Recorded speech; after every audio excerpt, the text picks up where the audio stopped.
These days we live in the age of YouTube, Facebook, and countless other platforms. Conspiracy theories aren't whispered in corners anymore. People claim, "I already know about that," as if they've heard it all before. Our master teacher, our elder, put out the idea that the Neteru are interdimensional extraterrestrial overseers who reside in the omniverse. They send us affirmation across dimensions, but our human-made bandwidth, our AM/FM noise, distractions and low vibrations, blocks those frequencies, keeping us from tuning into our ancestors, our Salafu. Some wanted to know how this ties to contacting our Salafu and why Baba told us to stop eating certain foods, cheese especially. It all comes back to vibration. Everything you take in, food, music, language, images, becomes part of you. If you consume processed foods like cheese made from cow's milk, rennet enzymes, bacteria, and even maggots in some traditional varieties, you're ingesting frequencies that don't harmonize with your body. Cheese, yogurt, milk, butter and other dairy products detune you just as much as discordant music or toxic people. Our master teacher made it clear, what you eat becomes part of your genetics. A diet of processed, animal-based products disrupts our vibration, prevents spiritual tuning, and blocks access to higher dimensions. That's why he advised us to give up not only cheese but all dairy, turkey, chicken, meats, shellfish and fish, anything with parents. He explained that Russian scientists have even found ways to transform animal blood into cheese and yogurt through molecular alteration. If our blood's purity is key, think of Noah's perfect lineage or the biblical emphasis on the blood of Christ, then we must avoid genetic contamination from animal products, which taints our own DNA and impedes our salvation. This cleansing of body and spirit aligns with the dimensional shift our planet is undergoing. As Earth ascends through higher vibrational scales, so too must our bodies and souls evolve. Planetary and human DNA both cycle through 24,000-year and 26,000-year rhythms, 2 chances for salvation every great processional age. Each race, from the earliest Nagaru to the Mongalu and Caucasu, experience their own shifts. The mixing of Caucasu DNA with animal genes, creating half-beast hybrids recorded in ancient tablets, illustrates what happens when beings stray from pure vibration. Only those genetically aligned with the evolving planet will make the shift. Those damned, who mix with animals, will be left behind. Our master teacher referenced verses from the dimensional shift to explain how singing, chanting, praying, and the precise pronunciation of our own language can open us to higher dimensions. Through our Ba, our emotional, creative soul, we access the etheric realms. Through the Ruach, our spirit, we become plasmatic, aligning with cosmic frequencies. It's all part of a grand design. As a planet evolves, its particle pulsation increases, propelling it through ethereal scales. Humans, too, living or dead, vibrate higher, bridging harmonic worlds that operate on cycles of 24,000 years. Our DNA's 24,000 strands mirror Earth's 24,000-mile circumference, linking us to the equinoxes and the 26,000-year axial precession. Throughout history, extraterrestrial visitors, the Pleiadians, manipulated humanity.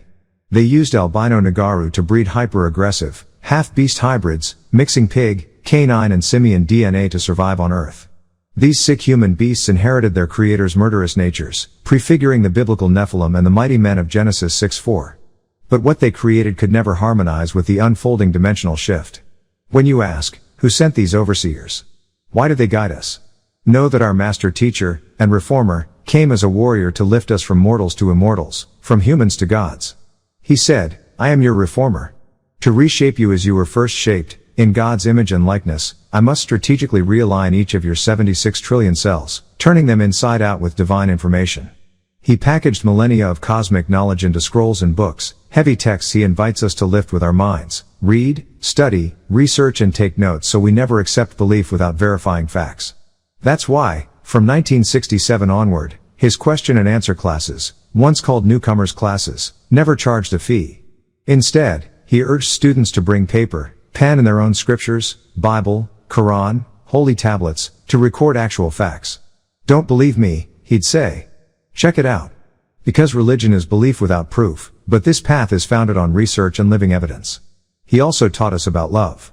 A student asked why he endured so much, why he sacrificed himself over and over. He answered, because you are my children, and I love you. He said that, in the beginning, we were greater than him, 100% Etherian, but fell to mortality. A warrior being had to come, sacrifice, and fight on our behalf to raise us back. And when he succeeds in transforming us, he'll be restored too, becoming fully Etherian alongside the 144,000 he's preparing. He illustrated this love by contrasting our tears, when our own child lies dying in a hospital, we weep and pray passionately. When hundreds perish in a plane crash, we shed no tears. That is love, he said. His love extends to the entire planet, which is why he acquired acreage to build homes for all, demonstrating care on a planetary scale. So gather your questions, bring your notes and scriptures, and commit to research. Cleanse yourselves inside out, align your vibration, and prepare for the dimensional shift. Trust only what you verify, study only what you confirm, and move forward from mortals to immortals, together. Ethically, we reside on the 9th level, which is the highest. In this non-ether cycle every one of us can rise from level 1 up to level 9, but the Caucasus lineage can only ascend as far as level 6, and that only through a female conduit, for she carries the divine spark in her mitochondrial DNA. The Caucasian male, lacking that matrilineal inheritance, can only reach level 5. This is why he dwells at level 2, bound to lower or demonic forces, and why he desperately seeks to intermingle with us now, as the new sun cycle of non-ether dawns. They know this cycle will strip them back to the caves unless they latch on to our higher vibration. In the Holy Tablets, Tablet 11, Chapter 10, we learn that any slavish mentality and European religious influence, be it Christianity, Judaism, Islam, or any sect, must be eliminated to restore right thinking. Non-ether here denotes the sum of all natural and conscious gases. It is both mind and mentality, the very stuff of higher reasoning. Caucasians may excel at intellect, but they lack the 9 minds faculty for true, right reasoning. Their worldview is built on fear and hope. Fear drives their media narratives, fear underpins their religion, fear haunts you at your workplace, do the right thing or lose your job. They are thinkers, yes, but they cannot reason with the clarity of the 9 mind.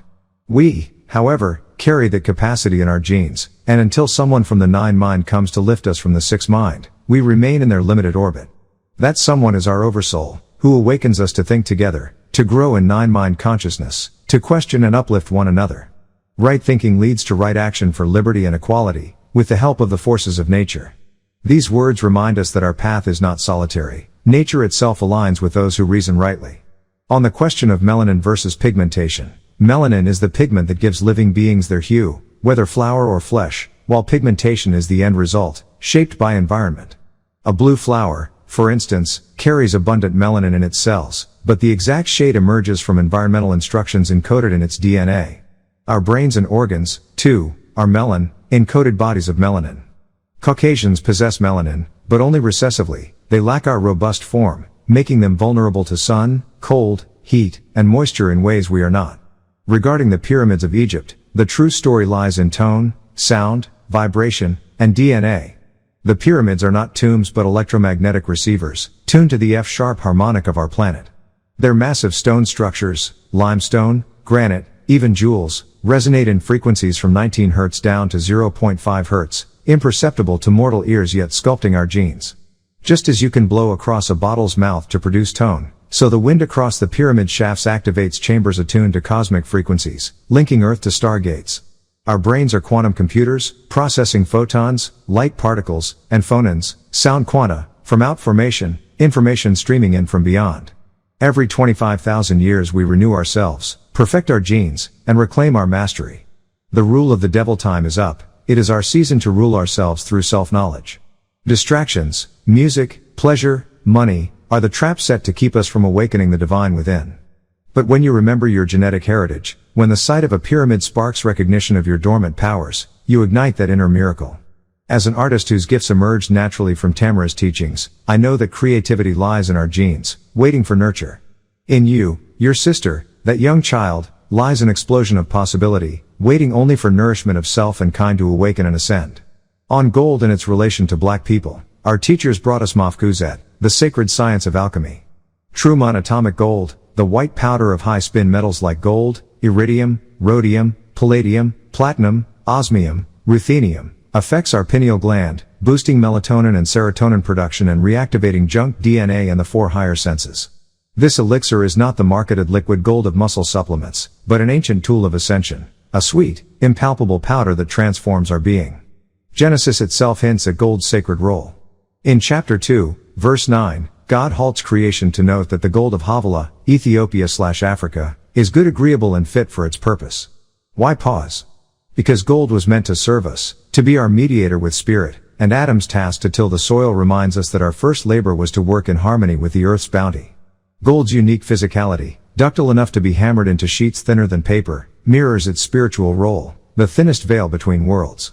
Like the high-spin nucleus that can correlate paired electrons into pure white light, gold in its monatomic state aligns our inner electrons, our very essence, so we can transcend this dimension and inhabit another while yet in the body. And finally, consider that we dwell in the 18th galaxy, the Milky Way, while the 19th, Ilion, is said to shine with 3 suns, 19 planets, and 38 moons. On that tri-solar world, Risk, the heart of the system, the atmosphere once thrived like ours. Yet as trees fell and the ozone thinned here, so it dwindled there. We see the holes in our ozone layer, like Swiss cheese, allowing UV to scorch us despite our melanin.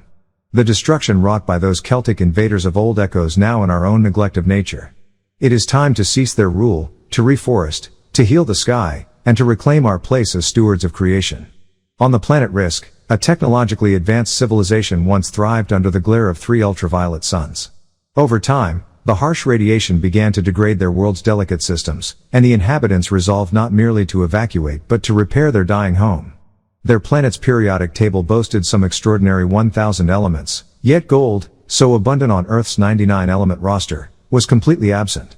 Desperate for even a trace of this missing element, they embarked on a voyage through the galaxy at light speed, 186,272 miles per second, guided by 4 wind satellite vessels named North, South, East, and West. As they navigated near Neptune during an intense electrical storm that swollen its bulging atmosphere, the fleet veered off course. The east wind collided with a nearby world called Meldic, once a thriving planet located in what is now our asteroid belt, and shattered it. Only the aquatic life forms survived, clinging to life in frozen fragments of their seas. Gripped by guilt, the travelers rescued these water dwellers and transported them to Earth's oceans, hoping the abundant gold they detected here would enable Risk's restoration. But these scientists were never meant to toil as miners. Their bodies were ill-suited for manual labor, so they fashioned a new species in our image humans, capable of digging and sweat to extract Earth's gold. With every ounce transported back through the void, the people of Risk inched closer to healing their world. The mission succeeded, their planet was repaired, though the story faded from human knowledge even as NASA's shuttles continued to coat their heat shields in gold to survive solar proximity on missions toward Mercury and Venus. According to ancient lore, the physical devil's seed began when a serpent-like being mingled with Cain, producing a line known as the Samaritans, or Cainites, in the land of Nod. These Cainites bore offspring described as demon seeds, who later intermingled with the Canaanites.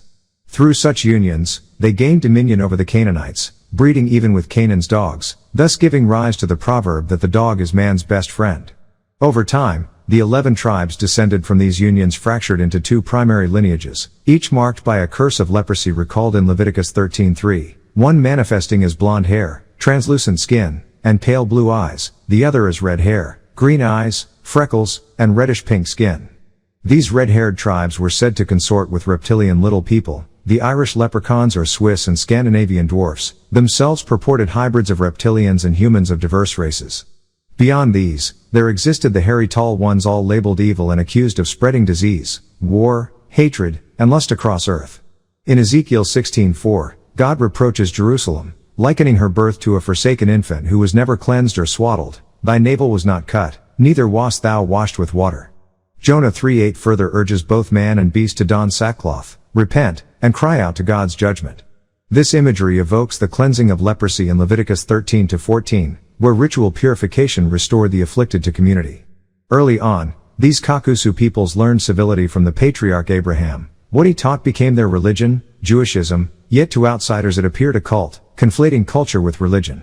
Indeed, the Latin religare, to bind, gives us religion, while Hebrew din means judgment. The same root appears in the Quran Surah 20-102, where the day of judgment is sounded by a trumpet. Language itself became a tool of deception. Syriac and Arabic terms like din, righteousness, maliki, lit, king but properly owner or master, and rab, lord or master, are mistranslated to mask divine titles. For example, Quran 1-4 uses rab to mean master of the day of judgment, not an earthly king, the Canaanite deity Kingu or Ammon in Egyptian lore. This linguistic sleight of hand, the lore claims, keeps humanity ensnared in half-truths, unaware of the reptilian mind control underpinning religion itself. Humanity's beast nature is further symbolized by practices drawn from Canaanite rites, piercing, tattoos, sacrifices, and sexual rituals, echoing Jeremiah's warnings. For example, Jeremiah 19:5-7. 7:30-32. The Bible repeatedly forbids intermarriage with Canaanite descendants, Genesis 24:3, 28-1-6, yet modern churches, mosques, and temples mirror those same rituals. Even dietary laws are echoed across scriptures. Leviticus 11:7-8 forbids pork, as does Quran 2-173 and 5-3, yet today such injunctions are routinely ignored or misinterpreted. Revelation condemns the world's drunken dalliance with the harlot, Revelation 17:2, and lambaste pornography as the modern form of fornication, Greek porneia. Prophetic texts denounce sorcery, divination, necromancy, and mediums, Deuteronomy 18:10-11, 2 Kings 17:13, yet television and film glorify witches, psychics, and remote viewing. The very symbols of fallen angels, lust, power, and deception, permeate contemporary culture, presenting a Luciferian conspiracy that thrives on ignorance and division. Beneath these myths lies a claim of original indigeneity, a people once pure, whose science, NWPU, relies on experience, evidence, and reason, the power of nine ether. Only by awakening from the spell of Leviathan, Amam Kingu, can humanity reclaim true self-knowledge and break the mental chains imposed by fallen cherubim. Even titles like Master, Mistress, Baal, and Adonai are examined etymologically, whether Hebrew Baal, husband, Lord, Canaanite Baal, or the Semitic Adon, Lord or Master, to reveal how sacred texts have been manipulated. The wars of translation, from Babylonian captivity onward, have obscured the names of God, Yahweh, Yahu, Jesus, Yeshua, and other divine titles, leading to divergent editions, for example, Stern's New Jewish Bible versus Assemblies of Yah's Beth El edition. Lastly, comparative mythology draws parallels between Yeshua and Horus, Haru, Isis and Mary, Esther and Ishtar, suggesting that the devil has mirrored every divine archetype since Genesis 4:16-18. Thus, the ancient struggle between true knowledge and deceitful imitation continues. Believers are urged to heed John 8:32, "Ye shall know the truth, and the truth shall make you free." Those who enter the mystery schools pledge their very lives to protect the secrets they guard. Their commitment is absolute, for the disciples of the greater mysteries command an immense knowledge of nature's vital forces, knowledge that, when properly wielded, can either create or destroy. Thus, extreme caution is essential. Across the globe, from Egypt and Greece to Tibet and India, from Persia and Western Asia to Mexico and Easter Island, hidden enclaves of these mystery schools have persisted through the ages. In each of these lands, the local cultures reflect an ancient awareness of spiritual beings or deities whose powers far exceed mortal comprehension. Legends of these supernal beings have been passed down through countless generations. One of the most celebrated of these sites is Easter Island, Rapa Nui, a remote speck in the South Pacific. Named by a Dutch explorer who landed there on Easter Sunday, its present inhabitants descend from more recent migrants, while the true custodians of the island's schools remain hidden.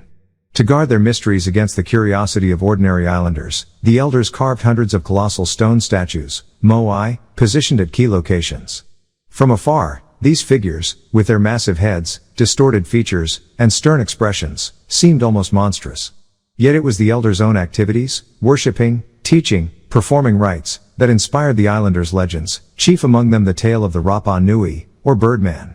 Each spring, the tall priests would retreat to rocky caverns along the shore, then race to a nearby islet where a sacred bird nested.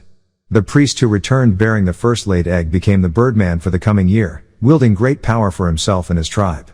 The islanders devised pantheons to venerate Rapa Nui and other creator deities, names like Maki Maki, while, in fear and ignorance, they sometimes revolted against their own patrons, toppling statues and demolishing temples. To this day, many moai remain unfinished in the quarry, the largest measuring 22 meters and weighing some 400 tons. In India, too, the elders' presence endures in ancient texts. The Mahabharata, an epic poem of some 880,000 verses, speaks of gods descending to earth in vehicles powered by mercury and wind currents, beaming forth shafts of light as they departed. Across many lands, bas-reliefs depict scribes at work with pens, carving not in hieroglyphs nor mere rock, but in symbols marking celestial landing stations, precise signs to guide other visitors to each school of light, much as today's aviators use longitude, latitude, and control towers. Crop circles, scattered across the modern world, echo this ancient practice. Tibet houses yet another school of the elders, concealed beneath the guise of idolatrous shrines. There, the 1,000-volume tablets of cure encode the most elaborate secret lore ever recorded, so intricate that barely 1% has been deciphered. They speak of luminous wheels, transparent spheres, and celestial beings whose craft recall Ezekiel's vision of a wheel within a wheel, Ezekiel 1:16, not a metaphor, but an aircraft charged by the body's own chakra forces, capable of breaking gravity's hold. Throughout history, witnesses have described this ship from different angles, front, top, below, each giving rise to varied terms. Noise of great waters became the roar of modern engines, whirlwind the body's radiant energies, likeness and appearance of a throne the dazzling light of a UFO, wings the unfolding patterns of crop circles, fire unfolding the blazing phosphorescence that surrounds these vehicles. Such phenomena echo the visions of Revelation, where four living creatures, lion, calf, man, and eagle, stand before the throne, Revelation 4:6-8. These four beasts symbolize the four great world empires, Babylon, Greece, Rome, and the modern power that will ultimately dominate the earth, each with its own characteristics: the lion's fearless conquest, the calf's burdens and eventual division, humanity's rational rule, and the eagle's surveillance and might. Yet behind these earthly powers stands the secret seat of the council, the mothership of the elders, whose lights are the ages themselves. Jesus is heralded as the prince of this high order, Melchizedek as its ruler. From the fabled lands of Mu and Atlantis to Persia, Egypt, and beyond, the sons of the green light, today known as the ancient mystic order of Melchizedek, preserve the teachings passed down since time's beginning. Many groups, from Freemasons to the Shriners, echo their symbols and rituals, yet none hold the keys to the true mysteries. Even the Round Table in the Palace of Westminster and the Conference Chambers of the United Nations inadvertently mirror the Council's circle. The very design of the UN, open to Isaiah 2:4, the prophecy of swords turned into plowshares, reveals an unconscious homage to this ancient wisdom. Time, to the risen ones, is but another dimension to traverse. They move through epochs and densities, in and out of dreams, using beamcraft for interstellar journeys. Their vessels, shams, are fashioned as living crystals, singular creations spun from an energy matrix. To the uninitiated eye, they appear as the wheel within a wheel of Ezekiel's verses, Ezekiel 10:2. Yet, these flying ships are more than machines, they are extensions of perfected bodies, awakened through the 7 chakras. Melchizedek taught Ezekiel and the prophets, warning of future upheavals through visionary symbolism. The circle of the council, composed of 24 elders and one central Melchizedek, maps both the 24 hours of the day and the 24,000-year cycles of human history, with Melchizedek as the pivotal 25th point.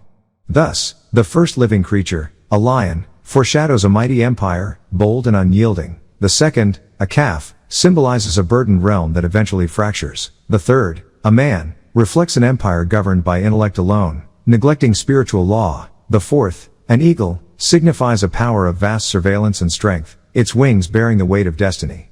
These are not mere beasts but archetypes of world empires whose rise and fall were foretold, whose strategies echo the devil's designs, and whose mastery of faith and hidden forces shapes the course of history. By faith, the elders obtained witness of things unseen. Through faith, they shaped worlds by the word of the Most High. And so, from the dawn of known time to the final days, the hidden teachers, silent, potent, eternal, continue their work, guiding seekers toward the secret seat of the Universal Council, where all creation turns upon the light of Melchizedek and the promise of a new day. We honor our ancestors, ancient guardians who protect us from ignorance and infiltration, praying for their guidance. We seek protection against the cursed draconian forces and offer gratitude to nature's guiding spirits for delivering truth and the sacred path. O journey back home, through our 24,000-year grand cycle, humanity must master 24 key accomplishments, each a step along the planetary circumference, harmonize with the 24 genomes. Master creation and replication, rafts, clones. Overcome killer viruses, diseases, and mental distortions. Develop telepathic communication of light, sound, and images. Achieve mass space travel. Transmute mercury, Hg, element 80, to gold, O, element 79. Split the atom, transcend material limitations. Record and traverse time. Perform organ transplants, heal and renew the body. Manipulate genetics, shape destiny. Fly, ascend in body and spirit. Build and create, construct meaningful worlds. Travel through time, master temporal dimensions. Chart our 3-sun system, Sol, Sirius, and Rigel. Integrate music and mathematics in light and sound. Cultivate agriculture, align with lunar and cosmic cycles. Discover gateways or wormholes, portals of transformation. Explore the ocean depths, uncover inner and outer realms. Map Earth's interior, know our planet's hidden worlds. Understand our being inside and out, integrate nature and spirit. Speak in one tone, Achieve unity before harmony. Master teleportation. Become omnipresent. Uncover the 120th element, beyond the periodic table, and lastly, commune with the spirit world, honor ancestors and extraterrestrial kin. These 24 tasks form the blueprint for our collective return. They must be accomplished on Earth, despite distractions caused by hybrid forces and synthetic illusions. Even as our genetic line has intermingled, the protective force of chromium within us and within the planet sustains our corrosion-free resilience.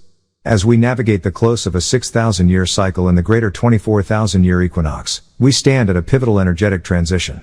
Our journey is one of unity, transcending the transient loves to embody Ashuk divine love. We take responsibility for our energetic bodies and affirm our shared purpose, to breathe life into these truths, to master our tasks, and to prepare for our homecoming among the stars. They are feeding us fake, edible foods, what some call fast food, processed food, or genetically modified organisms, GMOs, designed explicitly to strip away the natural substances in our bodies that protect our immune systems. Because we possess innate genetic defenses, nature should pose no threat when we eat or drink its pure offerings. Yet GMOs in our food supply subvert those protections, mutating us at the cellular level. That is why we chant to invoke our ancestral guardians. O overseer goddess, guard us from the wicked ones, guard us from ignorance, protect our essence from becoming changed, GMO. Every time we consume a genetically modified organism, we ourselves become genetically modified and mutated, so our chants aim to preserve the purity of our natural genetics. In fact, nearly 50 of the world's most prominent fast food chains are controlled by a single, hidden cabal, and anyone who wants to open a new outlet must receive their approval. They scrutinize your menu not for health but to ensure it degrades immunity and reduces you to junk DNA. Thus, the phrase eat to live has never been about calorie counting or meal frequency. It has always meant consuming only what grows naturally, as intended by nature itself. These forces seek to weaken our immunity and slowly kill us, partly because those who control this system are themselves dying off, and if they can't ascend to the stars, they're determined to take us down with them. Yet Mother Nature has endowed us with powerful substances, colostrum in a mother's breast milk, phytochemicals in plants, that fortify our immune systems.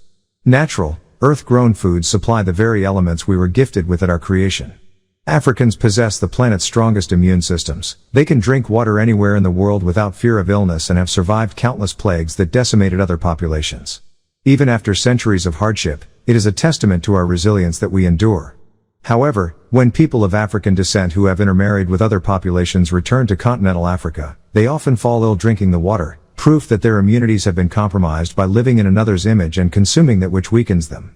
To restore our original strength, we must reclaim the proper natural elements we were born to ingest. On a deeper, cosmic level, everything, matter, life, creation, springs from a pre-existence of prater and antimatter, a realm of triple darkness before the first hydrogen atom formed. Like dots of energy spinning around a central nucleus, every particle vibrates, and atoms consist not just of protons, electrons, and neutrons, but also of positrons, neutrinos, quarks, mesons, photons and more. From these simple beginnings, hydrogen fuses into helium under immense heat, powering our sun, and then builds ever more complex elements that give rise to planets, organisms, and life itself. This universal growth follows a path toward the perfect circle.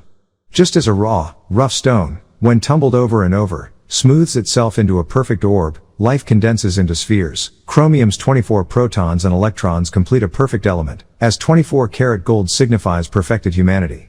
The circle, the undecidable 999 plus 1, symbolizes both the pre-manifest, the triple darkness of nothingness, and the manifest, the fullness of being.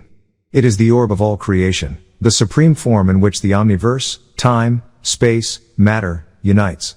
The cycle of life and death is reflected in the daily rising and sinking of the water lily, the lotus. It closes beneath the primordial waters at night and re-emerges at dawn, a symbol of rebirth. Just as the lotus rose from the primal waters of noon, so did the sun, Ra, emerge from its womb, and so do we continually incarnate until we too round ourselves into perfect circles, each life a cycle toward completion.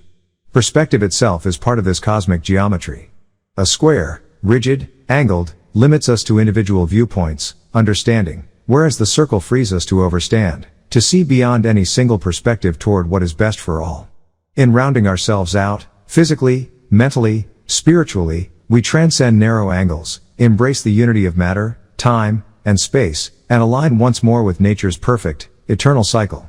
All beings emerge from different natures and levels of development. Some are limited to the forces of Zupu, cut off and trapped, while others have aligned with the positive, expansive energy, NWPU. Those individuals work deliberately to round themselves out, buffing away rough angles of their character. We recognize that each of us travels at a different pace. One person may be in a later incarnation than another, yet the path is the same, to shed limitations and evolve. We must avoid people-pleasing or clinging to attachments. Not everyone resonates with our personal journey, and that's acceptable. What propels us to the next stage is Ashuk, our own inner work, regardless of affection or attraction. Even as we engage with the world, we can acknowledge natural preferences without being trapped by them. It is healthy to honor what works for us while understanding that it may not work for everyone. In the new cycle, we return to the circle, to the number 9. Zupu represents the negative, trapped forces, half-cut. It has lost its full shape, while NWPU embodies the positive, whole energy. Some beings are stuck in the surface appearances, unable to pierce through to the essence. But by respecting our animal nature, our likes, dislikes, and instincts, and then rising above them, we avoid hang-ups and gain mastery. We learn when to express certain natures and when to transcend them. The circle or orb is the ultimate form, perfectly round, with no fixed sides. From any point on its surface, we can rotate and shift without altering its perfection. This symbolizes infinite nature. The center is everywhere, the distance to the contours equal in all directions. Time, birth date, or stage of evolution bear no weight once we tap into that center. It's the black dot, the censor point, that anchors us in eternal existence. When we enter the circle, we transcend perspective. There is no your side or my side, only the unity of truth. Opening the door toward him, the self, the breath of life, invites us inward to remember our origin. From the shape of the Hebrew letters P to T, we sense an inward movement, beckoning us to perfect our being and, in doing so, the world around us. Baba, our spiritual teacher, tells us, I was there when the word was spoken. By guiding us back to that moment, he hands us the key to return to the stars. Knowing ourselves perfectly, we mirror the cosmos, mastering time, space, and the life cycles of stars. Our souls, birthed among the stars, yearn to return home. On Earth, our assignment is clear: labor in Taha, Earth, and prepare for our return. We must clean ourselves inside out and outside in, shedding genetic and mental blocks implanted by foreign forces, those who seek to enslave through opinion and doctrine. No external savior can grant our divinity. We reclaim it by opening our own third eye, the pineal gland, and awakening our true perception. Unlike other traditions that speak of 7 chakras, our lineage holds 9 seats, energy centers that enable deeper journeys. These capacities have been guarded, stolen, or suppressed by invaders and colonizers, but they reside within us, awaiting reactivation. As our immune willpower strengthens, we cleanse our systems of alien influences and reclaim our birthright. We alone once inhabited this planet, sharing only with descendants of our own line. Over eons, migrations and conquests introduced new subgroups: Aborigines, Asiatics, Europeans, Moors, each carrying limited systems of knowledge and belief. Their religions grew into tools of control, imposing opinions as doctrine and fragmenting our unity. Now, we remember that Africa is not our only home. All continents once belonged to us, and every drop of Earth's water, every ray of the sun, is ours to claim without fear. We live under the direct radiance of Pa-Re, the ultimate source, and drink freely from nature's abundance once our immunity, the strength of our will, is restored. This is our journey, to perfect ourselves, to round all corners, to reactivate the 9 seats, and to return home as overseers of our own destiny. No race, religion, or external power can grant us what we hold within. We reclaim our divinity by remembering the black dot, becoming the center of the orb, and living by the soul, not by inherited doctrine or borrowed opinion. At the heart of this teaching is the concept of the orb, a sequence of circles, like atomic orbitals, forming a sphere.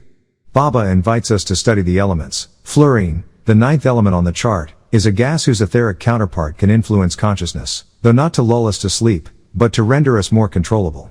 Each element grows in different forms, yet all are circular, mirroring our bodily systems. By understanding how each element affects us, we learn to respect ourselves and align our bodies with nature. One powerful example is argan oil. Baba scrolls praise its youth-preserving properties. Beyond nourishment, there are countless natural substances, mushrooms like reishi for mental focus, various forms of magnesium, that, when studied and respected, support our bodies and our higher purpose. We must research each one, see how it resonates with us, and use it wisely, thereby reclaiming self-respect and nurturing our nature. Central to this path are the 24 seats or roles, the elders or scientists who guide the cosmos. Some see only 23, unaware of the 24th and the central, 25th seat reserved for El, the avatar who fills that role. These seats aren't fixed titles but positions and tasks, shifting among those called to them. The 5th seat holds the forces that bind Earth. The 7th teaches meditation and the chakras. Another gives the signs of the sun and beyond. If you count only 23 seats, you miss the center, the dot from which all movement radiates. El, the green light, the true center of the wheel. Of 9 planes of existence, each defined by a distinct mutation rate of atoms and quanta, i.e., vibration frequency. The physical plane, our home, is the lowest and slowest. As one ascends through higher planes, etheric, astral, up to the 9th, the vibration quickens, gravity lessens, and mental unity intensifies. Conversely, descending slows vibration, increases gravitational pull, and opens us to denser, lower frequency entities that can drag our thoughts and emotions downward. Physical plane, first, matter and time bound, the world of mortal, very physical humans. Higher planes, second 9th, faster frequencies, entities here think and act more rapidly, and may visit the physical only through dreams or visions. We must strive to vibrate at higher frequencies, through positive thought, meditation, prayer, and chanting, so that we dwell in oneness, resist lower frequency influences, and remain uplifted even in adversity. Changing our environment to align with higher frequencies also helps us stay above distractions and external illusions. We maintain positive, high-frequency vibrations by consistently practicing meditation, listening, and prayer or chanting, speaking. Meditation tunes our ears to the inner being, our true ancestors and divine partners, while chanting reinforces vocabulary and raises our vibration. Clean living, avoiding pollutants, unhealthy foods, intoxicants, preserves our sensitivity, allowing us to feel ancestral guidance. Maintaining focus on our cultural doctrine prevents distraction by fleeting pleasures that bring long-term dismay.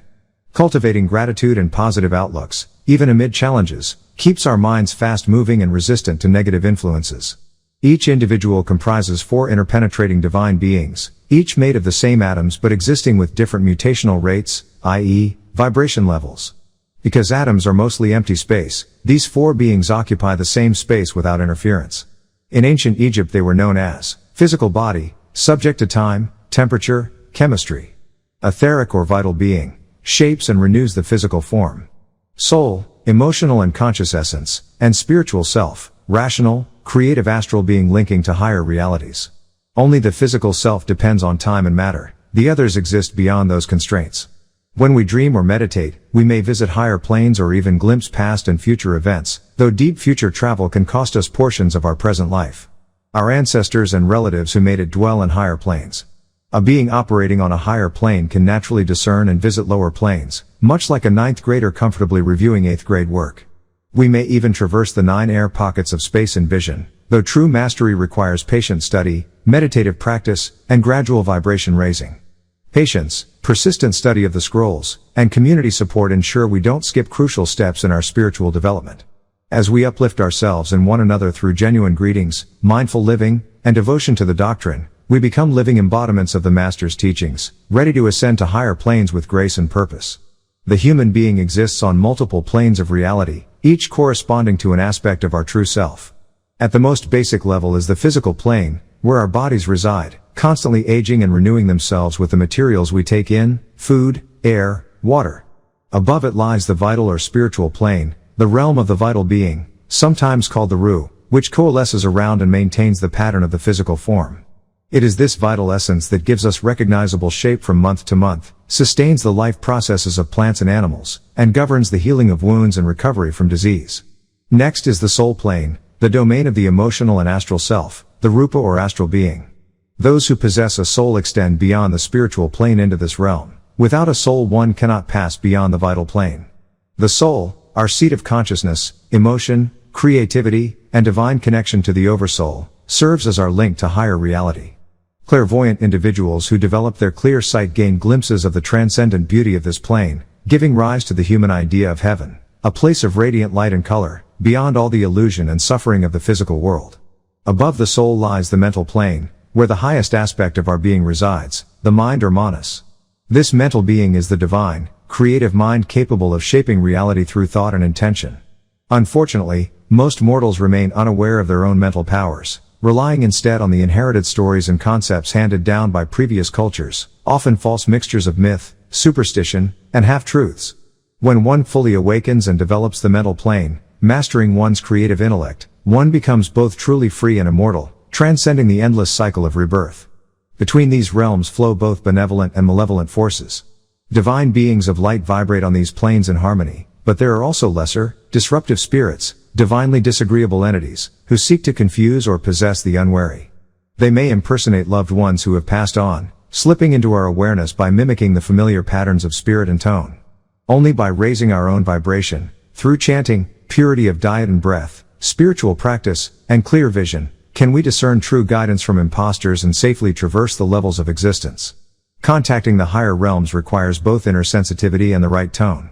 As we develop our clairvoyance and spiritual resonance, we learn to feel subtle tugs on our consciousness, our DNA's memory pulling us back to our home vortex, be it another planet in Orion's constellation or the oversoul from which we came. If our senses are dull, we risk being lost among lower or alien worlds. But with mindfulness and practice, a genuine connection can be made, and our departed relatives themselves can guide us. When a loved one dies violently or unexpectedly, their final physical form can haunt the mind's eye. If one dwells on that image, every memory of them risks being overshadowed by the last, tragic vision. Instead, one must consciously transmute disturbing memories into happier ones, recalling their warmth, laughter, and true essence, so that the mind burns out the sorrowful picture and retains only love. For newcomers eager to explore these teachings, it's essential first to know enough to ask good questions. Familiarize yourself with the basic terminology, vibration, the mutational or nutational rate, coalesce, to become firm or focused around spirit, and the four divine aspects of self, so that when you hear deeper concepts you can probe meaningfully. Brother, how are you applying nutational rate to the arteries? Recommended introductory texts include the birth of religion, the spiritual you after the physical you dies, and the psyche of life and death. As you grow, you'll find which scrolls and teachings resonate most with your soul.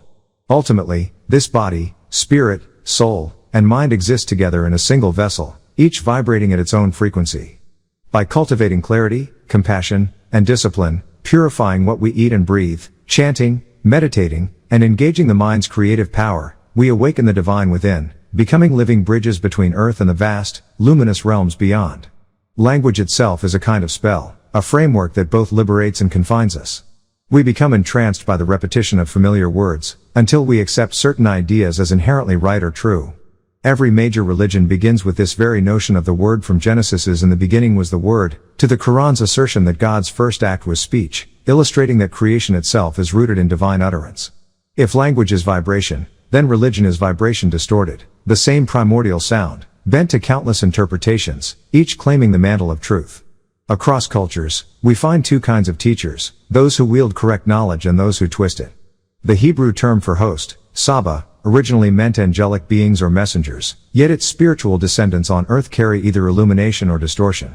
The children of fire spread their messages rapidly, building empires of belief on shaky foundations, while the children of green light, ourselves, advance more deliberately, often teaching only within our own circles instead of engaging the wider world. True mastery requires stepping into professions that place us in the public eye, becoming doctors, professors, artists, so our communities might witness our wisdom and trace it back to its source. Historical and religious narratives have consistently repurposed earlier traditions. The stories of Abraham, Moses, Christ, and Muhammad all share roots in ancient Egypt and Sumer. Abraham's figure parallels the Egyptian prince Tetsi. The 430 years of bondage in Egypt align, not with American slavery, but with the reign of the Hyksos over Lower Egypt. Jesus, known in Greek as Isis and in Arabic as Isa, resonates with the name Horus, Har-Kuti, from pharaonic lore. Even the concept of Christ, from the Greek Christos, derives from Tammuz, a Sumerian deity. Over millennia these figures were rewritten, distilled, allegorized, and, in many cases, inverted to serve political or theological ends. Religions proliferate through texts and references. Once an authoritative book is in circulation, subsequent authors cite it, creating a web of references that appear to authenticate each other. But if the original premise is false, generations of scholarship only deepen the deception. We must learn instead to generate our own works, documenting, analyzing, and teaching from within our own cultural inheritance, so that truth is anchored in lived experience, not borrowed citations. Words also conceal power structures. The white Jesus or the Arab Muhammad are fictions born of colonial and ecclesiastical machinations. Ethiopia, for instance, is a Greek term meaning burnt faces, not an African endonym. Christianity, Judaism, and Islam were all introduced to Africa through foreign channels, yet African traditions and names were systematically overwritten. To reclaim our heritage, we must expose how these narratives were crafted to subjugate us to foreign deities and demonize indigenous gods like the Anunnaki. The Anunnaki, spirit beings from Sumerian myth, are the true architects behind much religious dogma. Their chief, Anu, appears in Hebrews above, Al-Ma, Anog, and in the name Lucifer, Helel ben Shahar, Shining One, Son of Dawn. Hallelujah is not a Christian exclamation but a paean to Hal, a form of Lucifer, while Alleluia is an invented term, absent from any genuine Greek or Hebrew scripture. Every so-called biblical myth from dragons in Revelation to unicorns in Numbers, derives from ancient lore about reptilian and draconic beings, woven into religion to disorient and enslave human consciousness. Even our biology and cosmology have been recast under foreign influences. Modern science's Big Bang echoes the Sumerian Great Explosion of creation, while CERN's Large Hadron Collider is, at once, a tool for understanding the universe and a means, if misused, of tearing vortices into other dimensions. Every atom smash reverberates with the potential for higher dimensional contact, knowledge both benevolent and malevolent.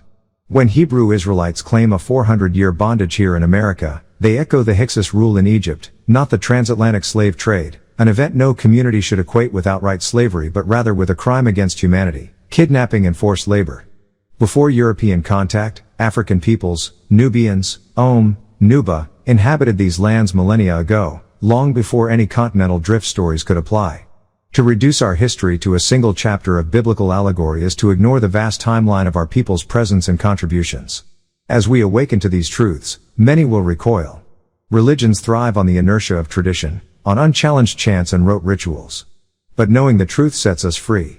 Whether one remains devoted to Jesus, Muhammad, Moses, or rejects them all, the source of genuine wisdom is the ancient African civilization that birthed metaphysics, mathematics, and cosmic philosophy. Our sacred duty is to transmit this knowledge, vibrations unsullied by distortion, to future generations. In practical teaching, this means stripping away the watered-down versions of doctrine. Women, honored as sacred vessels, need no ritual purification cycles beyond self-respect and the passing on of their dignity to their daughters. Men, too, must shed false notions of masculinity imported from alien ideologies and embrace the archetype of the sacred masculine. Dietary laws, whether strict vegetarian Sabians or more flexible Sabians, reflect personal readiness to ascend to higher states of being. There is no one-size-fits-all decree. Ultimately, our community must move beyond kindergarten-level dogma to universal universes of thought, an omniverse where we recognize energy's immortality. As science confirms that energy cannot be destroyed, neither is the human spirit extinguished by death. Those unprepared for the spiritual realms may scorn the idea, but meditation and mystical traditions show that consciousness transcends the physical. We are not bound by "you only live once" slogans designed to celebrate hedonism. We are spiritual beings evolving across planes. Our mission is clear: wake the sleepers, guide the seekers, and erect for ourselves a living archive of truth, books, lectures, and institutions rooted in the green light of authentic knowledge. Let the children of fire continue blazing their quick, destructive flames. We will cultivate the steady, life-giving glow of green light, illuminating the path back to our ancient home. Of the solar plexus, the heart's inner sun, and its vital role in preserving our genetic heritage, for women, this concept is uniquely significant. Within each woman resides the mitochondrial DNA passed down through her mother's line, the living repository of her ancestors' stories and experiences. Consequently, the woman alone holds the key to the unbroken transmission of this maternal legacy across generations. Symbolically, the heart's 4 chambers represent the facets of a woman's emotional, familial, and spiritual being. When a woman unites with a partner, she absorbs not only his emotional resonance but also his male genetic contribution, his sperm, its Y chromosome, and the testosterone coursing within it. At birth, a woman's only male nuclear DNA comes from her father, anchoring her identity in his lineage. But as she matures, each subsequent partner introduces new male influences into her body. While the first love awakens the inner sun's light, reflected in her gaze and aura, each additional partner gradually shifts her hormonal balance. By the time she has engaged intimately with 4 different men, this masculine influx can dim her inner feminine light, challenging her capacity for devotional love. Each male's genetic past, including illnesses, psychological imprints, and ancestral strengths, becomes part of a woman's genetic blueprint. Thus, a woman's sacred responsibility is to guard her divine inner seat, to choose a soulmate who honors her lineage rather than multiple transient partners. This teaching extends to motherhood, Daughters must learn early how their choices shape not only their own destinies but also the future of their familial line. Oral traditions and superficial promises cannot substitute for this deeper understanding of how present relationships resonate through generations. Although women uniquely carry mitochondrial DNA, men also undergo genetic and spiritual effects through sexual partnerships. When a man commits to a relationship, his partner's mitochondrial markers bond with his own life force. Though they do not become part of his germline, they do influence his emotional and spiritual vibrations. A truly divine masculine is, therefore, one who demonstrates stability, a man whose history of relationships reflects long-term commitment, rather than fleeting encounters. This stability assures that he, too, protects the integrity of both his own spirit and that of his partner's legacy. To safeguard our divine seats, our community upholds traditions of prolonged courtship, often 7 years, to truly know a partner's character, health history, and spiritual alignment. These rites of passage echo across cultures, from the 6-month courtship in Judaic practice to the dress codes that identify and protect community members in public. By wearing distinctive attire, ties for men and braids or specific colors for women, individuals signal their membership and receive the community's spiritual safeguarding. In exploring terminologies like virgin, traditional definitions apply specifically to women, symbolizing an unbroken vessel. Meanwhile, clothing serves as more than mere decoration. It is a uniform of identity and protection. Just as first responders wear uniforms to signify their roles, so too do community members don prescribed attire daily, both in sacred spaces and the outside world, to maintain spiritual vigilance. The wisdom embedded in ancient texts, like the Book of Revelation, carries extraterrestrial insights about cosmic forces and end-time events. Through these teachings, we recognize that our existence is interwoven with spiritual entities who guide humanity's destiny across the stars. We must honor the sacred balance of masculine and feminine within our bodies. By choosing commitment over promiscuity, observing cultural protections, and understanding the ancient wisdom of our ancestors, we preserve the divine inner sun, ensuring that our light, and the light of generations to come, burns ever bright.